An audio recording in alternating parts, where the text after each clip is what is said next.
el maltrato a los migrantes, la violación a sus derechos humanos y una política, yo diría incluso de odio, de xenofobia en contra de poblaciones migrantes que pues fundamentalmente han venido de Centroamérica, de algunos países de Sudamérica, no ha comenzado con este gobierno. Y es que ahí se cae toda la narrativa que la oposición ha puesto en marcha desde el día de los hechos, en el Senado, en la Cámara de Diputados, en los medios de comunicación. No hay ninguna autoridad moral, eso hay que empezar a decirlo. La política que ha habido en contra de los migrantes, las violaciones a derechos humanos, todo el fenómeno que hoy padecemos, de la misma manera que el fenómeno de la inseguridad y de la violencia en México, es algo que heredamos del periodo neoliberal y que obviamente no es un problema estrictamente nacional, sino que responde a una serie de condiciones regionales que se dan y que también tienen sus orígenes en la desatención, pues justamente a las causas de la desigualdad, de la violencia en los países de origen de estas poblaciones migrantes que han ocasionado pues que tengan que abandonar su tierra, sus países de origen, sus comunidades, que tengan que salir. Creo que es lo primero que hay que mencionar, porque ahí hay una gran responsabilidad, para empezar, de sus propios gobiernos nacionales, de los gobiernos de Centroamérica, de algunos gobiernos de Sudamérica, pero fundamentalmente también de la intervención de parte de Estados Unidos para limitar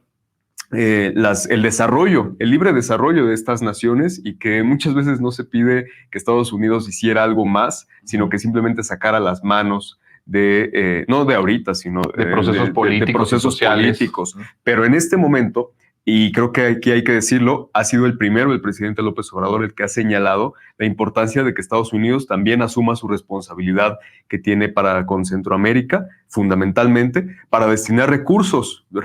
suficientes, que no se trata solamente de construir muros en las fronteras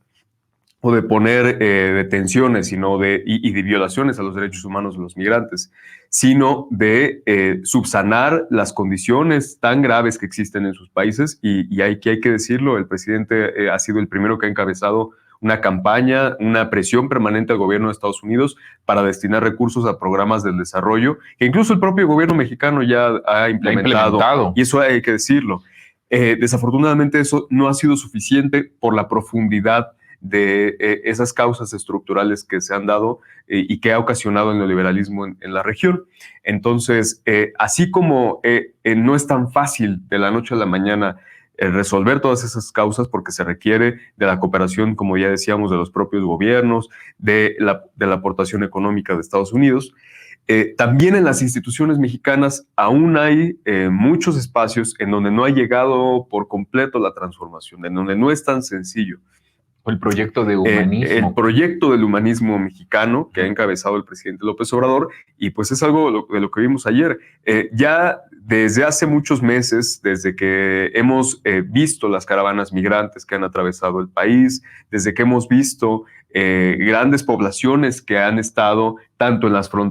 la frontera sur como en la frontera norte, pero incluso aquí mismo en la Ciudad de México. Hace falta solamente ir a la Colonia Juárez, en las instalaciones de la Comar, ahí a una cuadra, en donde hay campamentos de personas migrantes que actualmente están en situación de calle, esperando, y hay que decirlo, está rebasado ese mecanismo que es la Comar, porque se ha difundido que entre las poblaciones migrantes que es una posibilidad el obtener un trámite, un permiso de refugiado para estar en calidad de refugiados en México, y con ello no ser detenidos por la autoridad migratoria en nuestro país. Entonces,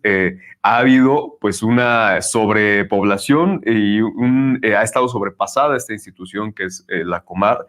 pero también, principalmente el Instituto Nacional de Migración, pues ha tenido un actuar muy, muy cuestionable, no solamente en el hecho que se dio en Ciudad Juárez, sino también en el sur, en Tapachula, en otras instancias, desde hace mucho tiempo, no de este sexenio, sino que ha sido una institución que ha sido controlada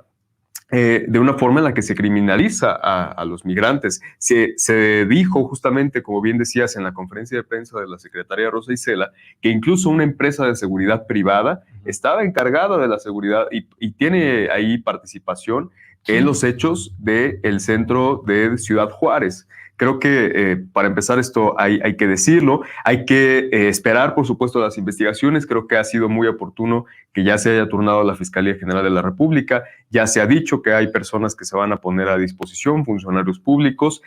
Creo que eso es una parte. Lo que tenga que hacerse respecto a este caso en particular, lo fundamental es que se haga justicia para las familias de migrantes de Centroamérica, de Venezuela, de Colombia, que son hermanas, hermanos que desafortunadamente fallecieron en estos hechos. Y lo primero es que se esclarezcan las condiciones en las que se dio ese incendio. Pero por otro lado, hay que ver el panorama completo. Y para evitar que algo así pueda volver a ocurrir, definitivamente habrá que revisar la política migratoria, que se aclare